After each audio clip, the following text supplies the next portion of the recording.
Welcome to Crimeline. I'm David. Tonight, we confront one of the most disturbing and infamous figures in the annals of American crime, Ted Bundy.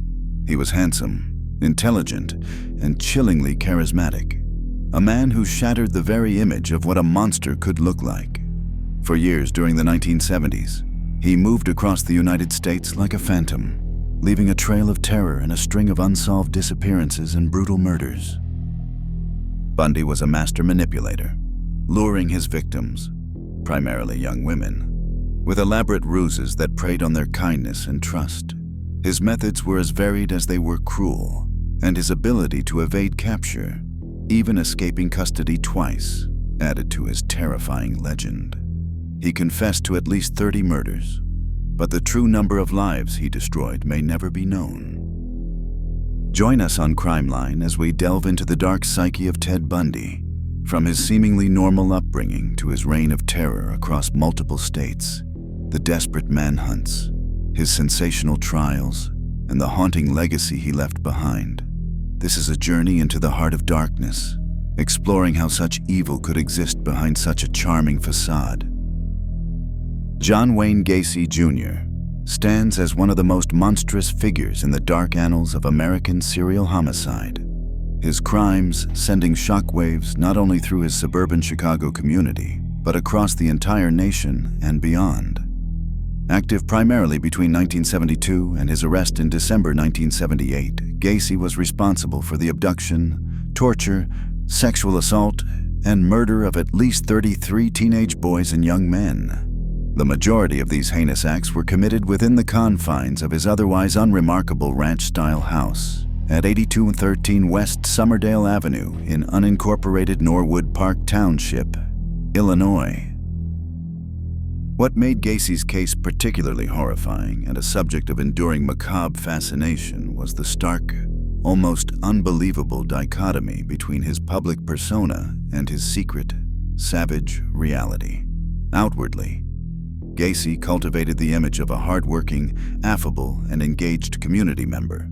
He was a successful independent building contractor with his own business, PDM painting, decorating, maintenance contractors, which often employed young men, a chilling detail in retrospect. He was politically active as a Democratic precinct captain, a role that saw him photographed with prominent figures, including then First Lady Rosalynn Carter. He was known for hosting lively neighborhood parties, including elaborate summer barbecues, and was generally perceived by neighbors as friendly and helpful. Perhaps most famously, and grotesquely, Gacy frequently performed as Pogo the Clown, or Patches the Clown, at children's parties, charity events, and hospital visits, bringing joy to children while secretly harboring the darkest of compulsions. This carefully constructed facade of respectability and community involvement served as an effective camouflage, allowing him to operate for years without significant suspicion from those around him. He was, in many ways, the antithesis of the stereotypical societal image of a monster. He was sociable, seemingly generous, and integrated into his community. This made the eventual discovery of his crimes all the more shocking and profoundly disturbing. The revelation that such a prolific and sadistic killer could be a man who appeared so ordinary, so involved, and even so benevolent in his clown persona, shattered any comforting illusions about being able to easily identify evil. It led to a deep sense of betrayal and fear within his community, and contributed to a wider societal unease about the monsters that might lurk behind friendly faces. The Gacy case thus became a horrifying lesson in the deceptive nature of some of humanity's most depraved predators. A crucial element contributing to John Wayne Gacy's ability to commit his horrific crimes over several years was the meticulously crafted and outwardly convincing facade he presented to the world, to his neighbors in Norwood Park Township, a suburb of Chicago, and to the broader community. Gacy was a successful businessman, a gregarious host, a politically engaged citizen, and, perhaps most jarringly in retrospect, a benevolent children's entertainer known as Pogo the Clown, or Patches the Clown. This public image was not merely a passive disguise, but an actively cultivated persona that disarmed suspicion and facilitated his access to potential victims. Gacy ran his own contracting business, PDM painting, decorating, maintenance contractors, which he started in 1971. The business was relatively successful and provided him with a degree of financial independence and a plausible reason for employing numerous young men and teenagers, many of whom would tragically become his victims. He was known for his involvement in local civic life. He served as a Democratic precinct captain, a role that allowed him to engage with local politics and even meet prominent figures, famously being photographed with First Lady Rosalynn Carter in May 1978. He was also active in the local Junior Chamber of Commerce JC's, where he was recognized for his fundraising efforts and community projects, even being named Outstanding Vice President of the Waterloo JC's chapter during an earlier period in Iowa. Gacy was known for hosting large, popular neighborhood block parties and summer barbecues at his home, further solidifying his image as a friendly and outgoing community member. His most infamous public role was that of a clown. Gacy created the characters Pogo the Clown and Patches the Clown, and he would frequently dress up in full clown attire and makeup to entertain children at parties, parades, charity fundraisers, and local hospitals. This persona, intended to evoke joy and innocence, stands in stark and grotesque contrast to the sadistic acts he was committing in secret. Parents readily entrusted their children to his presence at events, never suspecting the monster beneath the painted smile. This ability to compartmentalize his life and project an image of an upstanding, even altruistic citizen, while simultaneously engaging in serial murder, highlights a profound and terrifying aspect of his psychopathy. The Killer Clown moniker, though a media creation after his arrest, captured this horrifying duality that allowed him to operate undetected for so long. The John Wayne Gacy case is a profoundly unsettling study in extreme duality, revealing the horrifying capacity for a seemingly benign individual to harbor a monstrous secret life. His public persona, as discussed, was that of an industrious contractor, a community-minded citizen active in local politics, and the affable Pogo the Clown, who entertained children. This carefully maintained image of normalcy and even benevolence was the mask of sanity that Gacy wore, and it effectively concealed the sadistic predator lurking beneath. This stark contrast between his outward presentation and his inner depravity is what made his crimes so exceptionally shocking to the public and perplexing to psychologists. Behind closed doors, particularly within the confines of his unassuming ranch house on Summerdale Avenue, Gacy transformed from a respected neighbor into a methodical and brutal serial killer. This hidden reality involved the systematic luring, sexual torture, and murder of dozens of young men and teenage boys. The psychological mechanisms that allow for such profound compartmentalization are complex, often indicative of severe personality disorders such as psychopathy. Psychopaths like Gacy can exhibit a superficial charm and an ability to mimic normal human emotions while lacking genuine empathy, remorse, or a conscience. This allows them to manipulate others, navigate social situations effectively, and carry out horrific acts without apparent internal conflict. Gacy's ability to maintain this dual existence for so many years from 1972 until his arrest in late 1978 speaks to his manipulative skills and the effectiveness of his disguise. He deceived not only his neighbors and community acquaintances, but also, to a large extent, those closer to him, including employees and even family members. Though his marriages were reportedly troubled, the community's shock and disbelief upon the discovery of the bodies in his crawlspace were immense. It shattered their sense of security and trust, forcing a terrifying confrontation with the idea that evil could reside so comfortably and invisibly within their midst. Disguised as a friendly neighbor or a cheerful clown, the Gacy case fundamentally impacted societal perceptions, eroding a degree of innocence and underscoring the chilling reality that the most monstrous of acts can be perpetrated by those who appear entirely ordinary.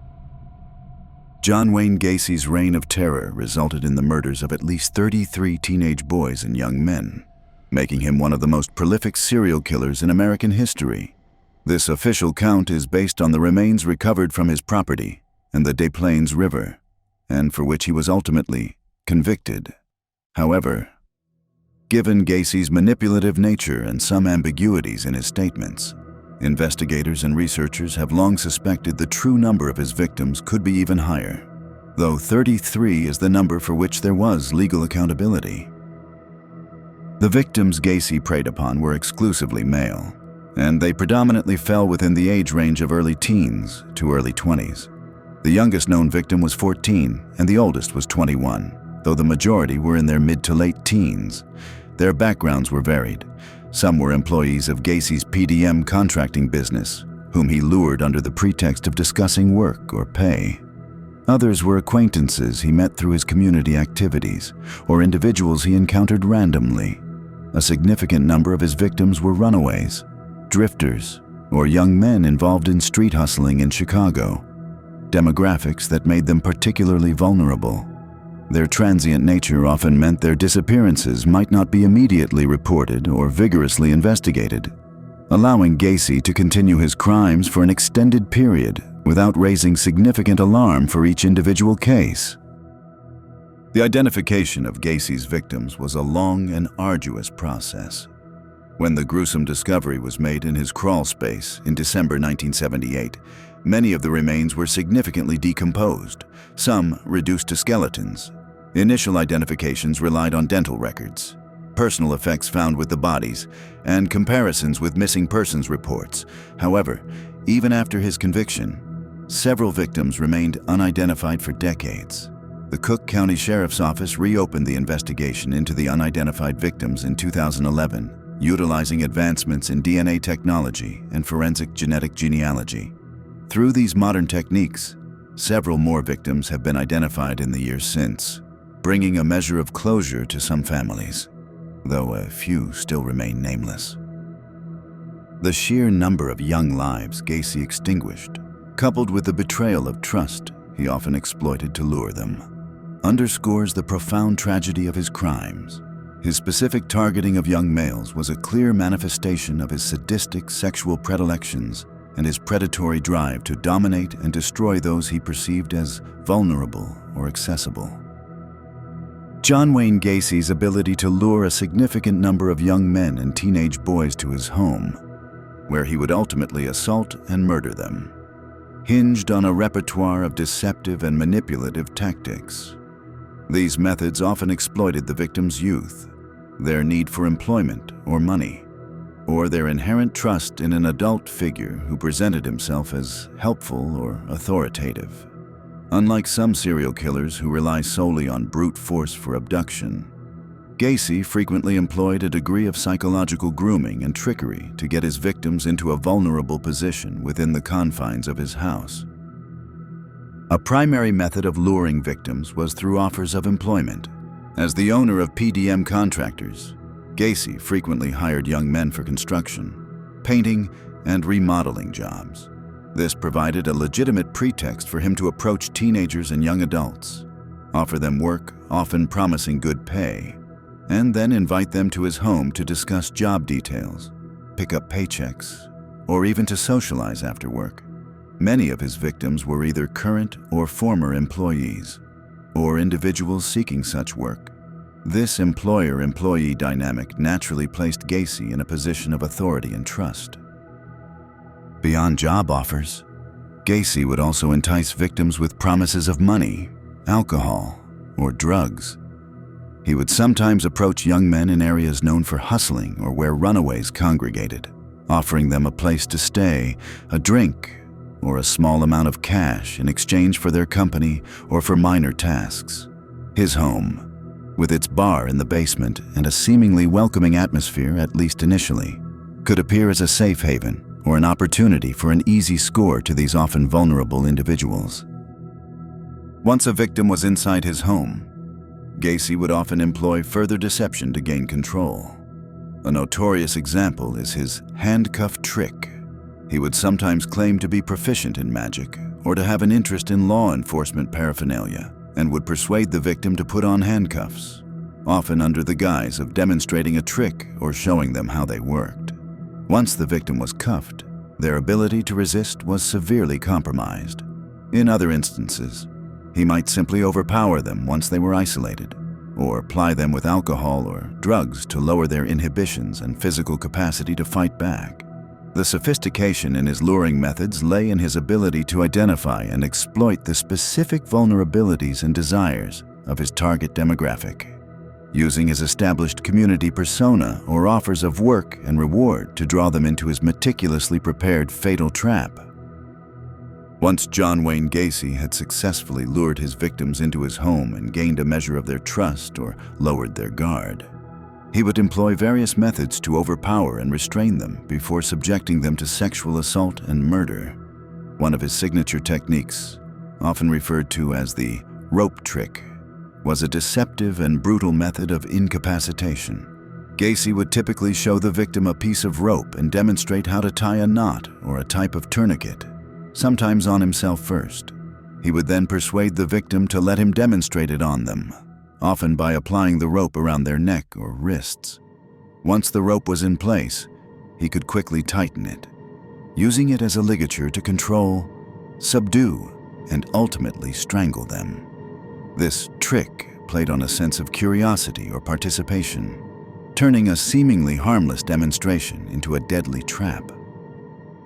In addition to the rope trick, Gacy was known to use handcuffs, which he sometimes incorporated into his luring ploys by pretending to be a police officer or by showing them off as a novelty. Once restrained, victims were helpless against him. They were then subjected to brutal sexual assaults, often lasting for hours. Gacy's crimes were characterized by extreme sadism. He derived gratification from the complete domination and suffering of his victims. The specifics of the assaults involved various forms of degradation and torture aimed at maximizing his control and their terror. His primary method of murder was ligature strangulation. After the assaults, Gacy would typically use a rope, often the same one used in the rope trick, to strangle his victims. He frequently employed a tourniquet method, where a stick or dowel rod would be inserted into the loop of the rope and twisted to apply increasing pressure, ensuring a slow and agonizing death. This method allowed him to maintain intimate control over the victim's final moments, a key aspect of his sadistic psychopathology.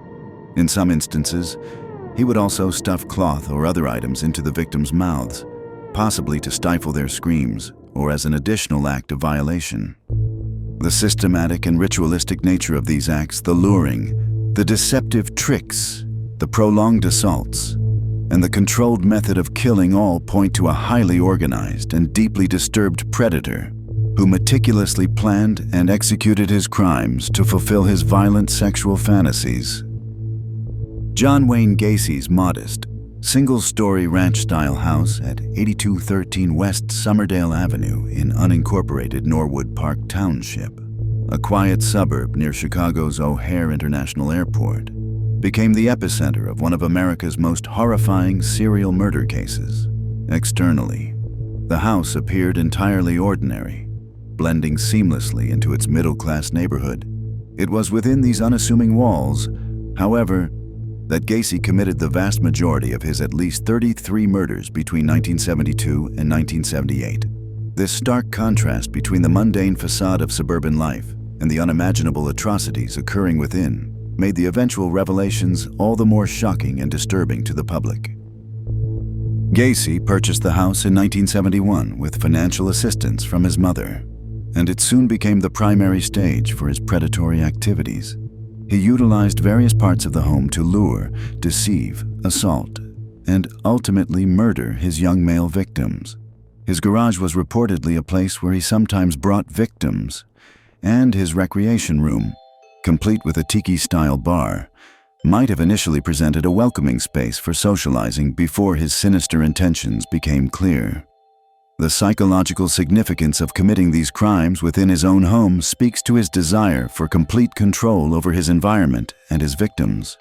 It was his domain, where he could meticulously orchestrate his crimes without immediate external interference and later dispose of the evidence in a manner he believed to be secure. The true horror of what the Somerdale Avenue house concealed was not fully understood until December 1978, when investigators, acting on a search warrant related to the disappearance of Robert Piest, began to uncover the ghastly secrets hidden within. While Gacy initially confessed to burying one body under his garage, further investigation revealed a far more extensive and gruesome burial site.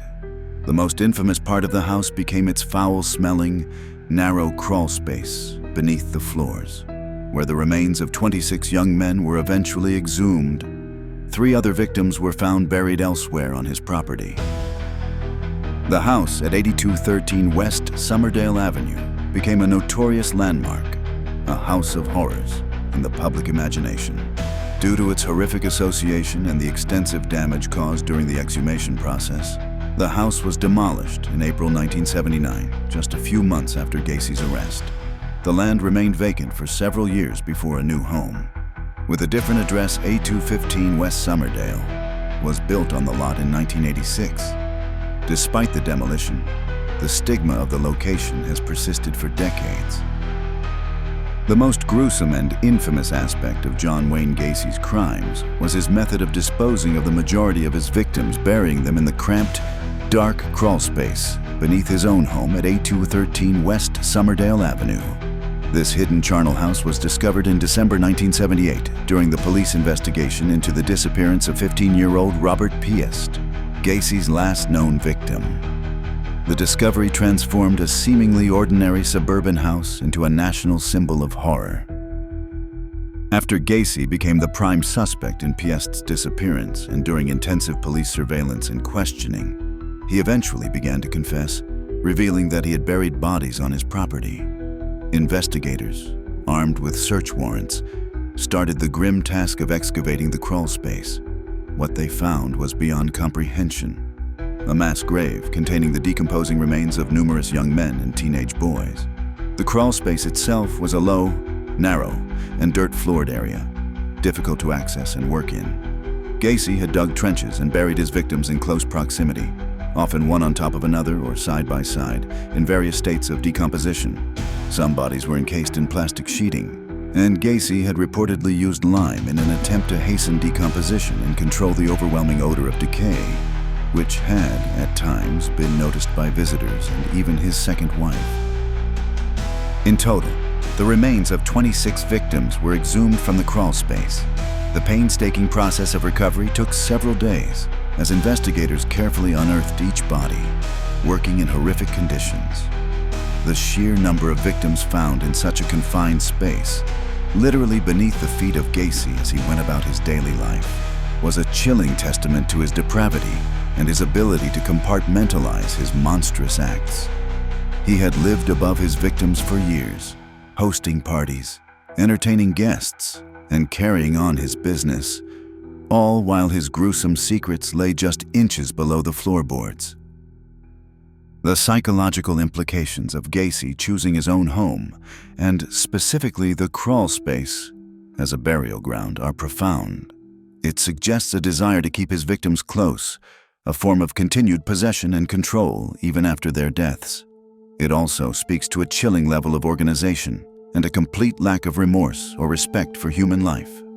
The discovery of this subterranean graveyard under an otherwise unremarkable suburban home horrified the public and investigators alike, forever marking Gacy's house as a place of unimaginable evil.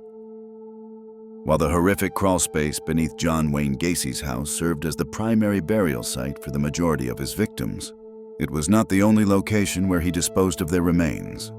As his murderous spree continued and the limited space in the crawl space presumably began to fill, Gacy resorted to other methods and locations to hide the evidence of his crimes.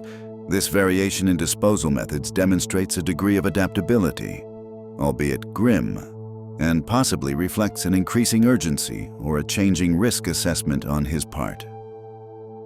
Investigations and Gacy's own eventual, though often contradictory and manipulative statements revealed that in addition to the 26 bodies exhumed from the crawl space, another 3 victims were found buried elsewhere on his property. These burials occurred in his yard and garage area. For instance, one victim was found buried beneath the concrete floor of his garage. This suggests that even as the crawl space became untenable, Gacy initially still preferred to keep his victims close, within the confines of his property where he could maintain a sense of control. However, as space even on his property presumably ran out, or perhaps as he grew more concerned about the accumulating evidence and potential for discovery, Gacy began to use the Des Plaines River, located not far from his Norwood Park Township home, as a dumping ground. At least 4 of his victims were recovered from the river. Gacy confessed to police that he had disposed of these later victims in the river because he had simply run out of room to bury them at his house. He would typically weigh down the bodies before throwing them from a bridge into the water, hoping they would remain submerged and undiscovered. The recovery of these victims from the river was more challenging for investigators, requiring dive teams and extensive searches along the riverbanks. The shift in disposal sites from the meticulously hidden graves in the crawl space to other spots on his property, and finally to the river, may indicate a progression in Gacy's crimes. It could suggest an increasing desperation, a greater volume of victims than he could manage with his initial methods, or simply a pragmatic adaptation to the limitations of his primary burial ground. Regardless of the specific reasons, these varied disposal methods highlight his persistent efforts to conceal his crimes and the lengths he went to in order to continue his murderous activities. The disappearance of 15-year-old Robert Piest on December 11, 1978, proved to be the crucial unraveling point in John Wayne Gacy's years-long reign of terror. Piest, a hardworking high school student, was employed part-time at the Nissan Pharmacy in Des Plaines, Illinois. On the evening he vanished, Piest told his mother, who was waiting to pick him up from work, that he was going to briefly speak with a building contractor about a potential summer job that might offer better pay. That contractor was John Wayne Gacy, who had been at the pharmacy earlier that day discussing a remodeling job with the owner. Robert Piest stepped out to talk to Gacy and was never seen alive again. Unlike many of Gacy's previous victims, who were often drifters or whose disappearances might not have immediately triggered intensive investigations, Robert Piest came from a stable, concerned family who promptly reported him missing. The Des Plaines Police Department, particularly diligent officers like Lieutenant Joseph Kozenczak, initiated a thorough investigation. Crucially, they learned that Gacy was the last person known to have spoken with Piest. This immediately put Gacy on their radar.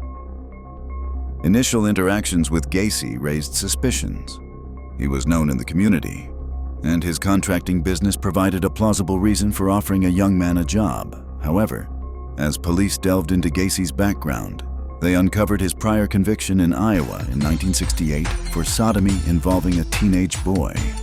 This revelation, coupled with Gacy's increasingly evasive behavior and inconsistent statements during police questioning, heightened their focus on him. The Des Plaines police began intensive surveillance of Gacy. During this surveillance, they observed him engaging in suspicious activities and noted the distinctive, foul odor emanating from his home.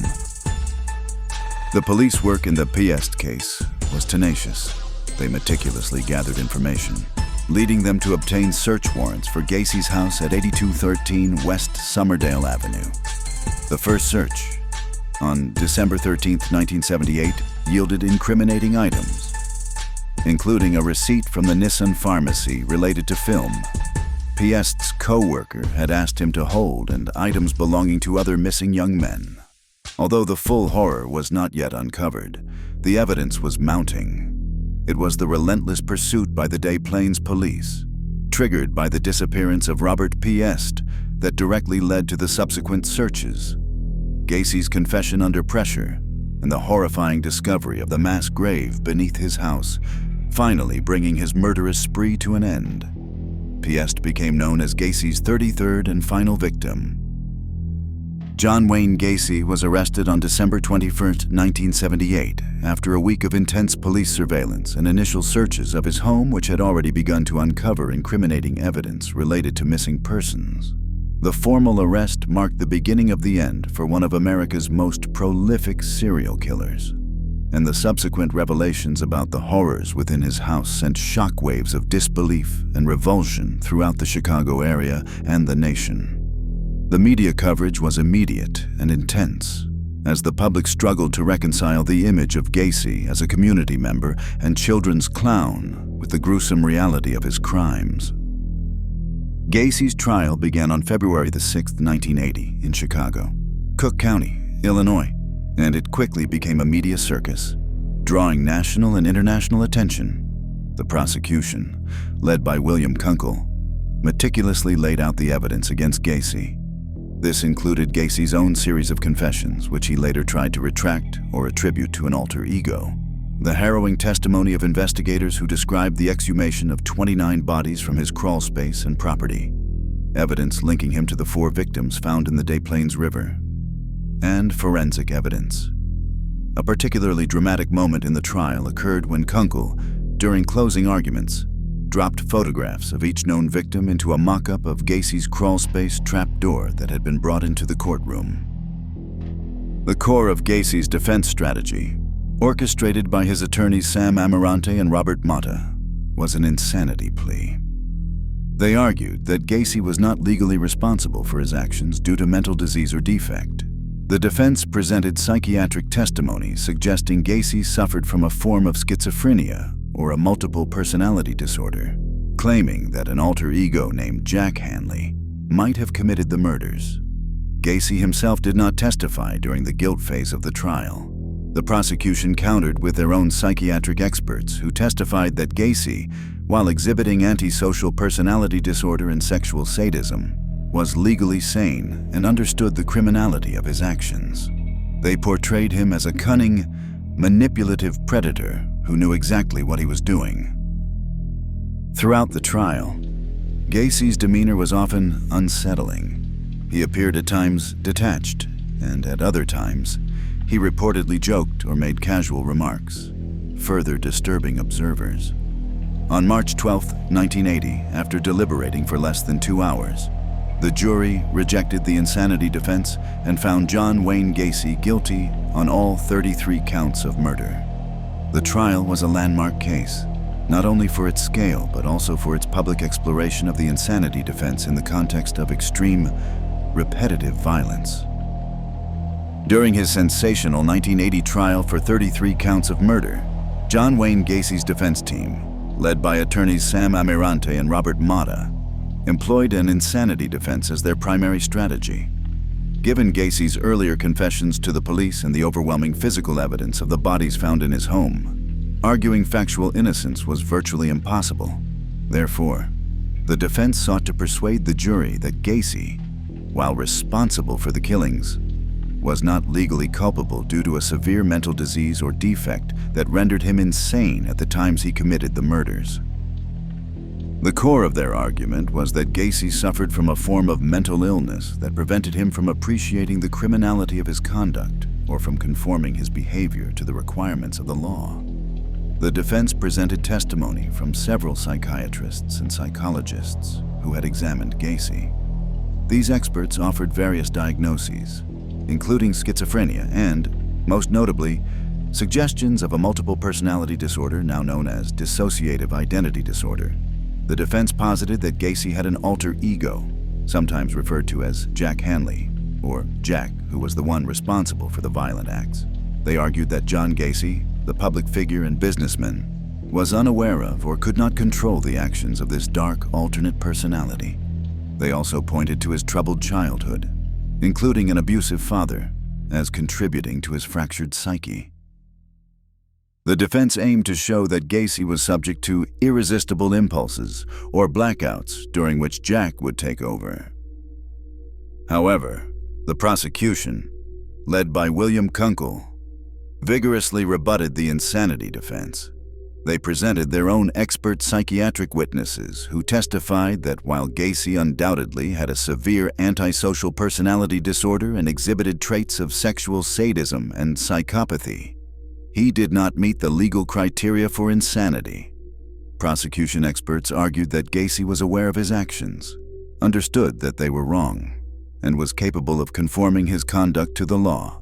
They highlighted the methodical and organized nature of his crimes, the luring of victims, the specific rope trick method of killing, the careful concealment of bodies, and his efforts to avoid detection for years as evidence of a calculating and sane mind, albeit a depraved one.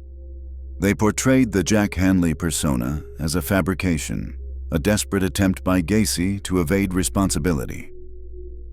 The legal standard for insanity in Illinois at the time, like in many jurisdictions, generally revolved around the defendant's ability to understand the nature of their actions and to distinguish right from wrong. After hearing extensive and often conflicting psychiatric testimony, the jury ultimately sided with the prosecution. They rejected the insanity defense, finding that Gacy was legally sane when he committed the murders. This verdict indicated that the jury believed Gacy, despite any personality disorders he may have had, was conscious of his actions and their wrongfulness, and thus criminally responsible. Following the jury's guilty verdict on March 12, 1980, for 33 counts of murder, John Wayne Gacy's trial moved into the sentencing phase. Under Illinois law at the time, a separate hearing was required to determine whether the death penalty should be imposed. The prosecution sought the death penalty, arguing that the aggravating factors surrounding the murders were overwhelming and warranted the ultimate punishment. The Illinois death penalty statute, which had been reinstated in 1977 after the U.S.'s Supreme Court's 1972 Furman v. Georgia decision temporarily invalidated existing death penalty laws, could only be applied to murders committed after its effective date. Because Gacy's murderous spree spanned from 1972 to 1978, only a portion of his crimes fell under the purview of the new capital punishment law. Consequently, the prosecution could seek the death penalty for 12 of the 33 murders, specifically those committed after the 1977 reinstatement of the death penalty in Illinois. For the remaining 21 murders committed before this date, the maximum penalty Gacy could receive was life imprisonment. During the sentencing hearing, the prosecution presented evidence of aggravating factors, emphasizing the brutal and heinous nature of the crimes, the number of victims, and the fact that many of the murders were accompanied by other felonies, such as sexual assault and kidnapping. They argued that Gacy's actions demonstrated a profound and callous disregard for human life, and that he posed an ongoing threat. The defense, having failed with the insanity plea, attempted to present mitigating circumstances, perhaps reiterating arguments about his troubled past or mental state, in an effort to persuade the jury to spare his life. On March 13, 1980, just one day after finding him guilty, the same jury that convicted Gacy returned with its decision on his sentence. They found that the necessary aggravating factors existed and that there were no mitigating factors sufficient to preclude the imposition of death. As a result, John Wayne Gacy was sentenced to death for each of the 12 murders committed after the death penalty statute was enacted. For the other 21 murders, he received multiple terms of natural life imprisonment. The imposition of 12 death sentences was a landmark moment, reflecting the gravity of Gacy's crimes and society's condemnation. It marked him as one of the most prolific serial killers to be sentenced to death in American history.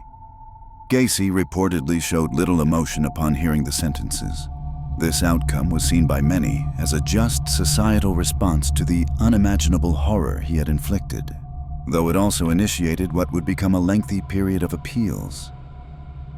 After 14 years on death row, a period during which he exhausted all avenues of appeal and continued to maintain a degree of public notoriety through interviews and even by selling his artwork, often depicting clowns, John Wayne Gacy's life came to a legally sanctioned end. On May 10, 1994, Gacy was executed by lethal injection at the Stateville Correctional Center in Crest Hill, Illinois. He was 52 years old. His execution marked the final chapter for one of America's most prolific and disturbing serial killers, the man infamously dubbed the Killer Clown. In the hours leading up to his execution, Gacy was reportedly calm and even chatty with prison staff, discussing mundane topics like the prospects of the Chicago Cubs. For his last meal, he requested a pound of fried shrimp, a dozen fried chicken pieces KFC, French fries, a pound of fresh strawberries, and a Diet Coke.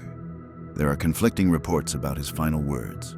Some accounts claim his defiant last words were, "Kiss my ass." However, other sources, including a prosecutor present, stated that Gacy did not utter any final statement when officially asked. Regardless of any specific last words, he showed no public remorse for his crimes. The execution itself was not without incident. There was a reported mechanical issue with the lethal injection machine. After the first drug, sodium thiopental, an anesthetic was administered. A clog in the IV line carrying the subsequent fatal drugs, pancuronium bromide to stop breathing and potassium chloride to stop the heart, caused an unexpected delay of approximately 10 to 20 minutes. During this time, a curtain was drawn, obscuring the view of the witnesses. Once the issue was resolved, the execution proceeded, and Gacy was pronounced dead at 12:58 a.m. Outside the prison, a large crowd, reportedly numbering nearly 1,000 people, had gathered. Many were there to celebrate his execution, holding signs, chanting, and releasing balloons, reflecting the public's profound revulsion for Gacy and a desire for retribution for his victims. For the families of the 33 young men and boys he murdered, the execution brought a complex mix of emotions. For some, a sense of justice and closure. For others, a somber end that could never fully erase their pain or answer all their questions. Gacy's death brought an end to the life of the killer clown, but the horrifying legacy of his crimes and the questions surrounding how such evil could exist continue to be studied and debated. The legacy of John Wayne Gacy extends far beyond his execution, casting a long and dark shadow over American culture, criminology, and the lives of countless individuals. He infamously became known as the Killer Clown, a moniker that tapped into primal fears and forever tainted the image of a character typically associated with childhood joy and innocence. This trope has since permeated popular culture, influencing horror films, books, and contributing to the phenomenon of coulrophobia, fear of clowns for some. Gacy's case demonstrated in the most horrifying way imaginable that evil can indeed hide behind the most benign, even benevolent, of masks, leading to a lingering societal unease about hidden dangers and the potential for profound betrayal by those who appear trustworthy. For the families of Gacy's 33 known victims, the pain and trauma have been immense and enduring. The gruesome nature of the murders, the prolonged period during which their loved ones were missing, and the horrifying discovery of the mass grave under Gacy's house inflicted wounds that time could not easily heal. A significant part of this ongoing suffering stemmed from the fact that, for many years, several of Gacy's victims remained unidentified. The limitations of forensic science in the late 1970s meant that 8 of the victims exhumed from his property could not be named at the time of his trial and conviction. This lack of identification meant that some families lived in agonizing uncertainty for decades, unable to give their sons a proper burial or achieve a full sense of closure. However, dedicated efforts by law enforcement, particularly the Cook County Sheriff's Office, have continued into the 21st century. Leveraging advancements in DNA technology and forensic genetic genealogy, investigators reopened the cases of the unidentified victims in 2011. Since then, several more of Gacy's boys have been successfully identified, bringing long-awaited, albeit painful, answers to their families. As of the early 2020s, a small number still remain unidentified, and the effort to give them back their names continues. The John Wayne Gacy case remains a critical subject of study in criminology, forensic psychology, and law enforcement training. It provides invaluable, albeit chilling, insights into the mindset of a highly organized and sadistic serial killer, the importance of thorough missing persons investigations, and the evolution of forensic identification techniques. It also highlighted the need for better interagency cooperation and more sophisticated methods for tracking and linking crimes committed by such predators. The killer clown may be long dead, but the echoes of his crimes and the suffering he caused continue to resonate. The story of Ted Bundy is a chilling exploration of the darkest corners of the human psyche. His ability to wear a mask of normalcy while committing such unspeakable acts serves as a horrifying reminder that evil can indeed possess a charming face. He preyed on innocence and kindness, leaving a devastating legacy of stolen lives and shattered families across America. While his execution brought a form of justice, the questions and the horror surrounding his crimes continue to resonate, forcing us to confront the reality of predators who walk among us. Bundy's case forever changed the way law enforcement profiles and pursues serial offenders, and it undeniably heightened public awareness of the dangers that can lie hidden beneath a polished surface. The victims of Ted Bundy must never be forgotten, their lives tragically cut short by a man whose name is now synonymous with calculated, sadistic evil. Thank you for joining me, David, on Crime Line as we examine this disturbing case. We appreciate your time and hope these stories, though dark,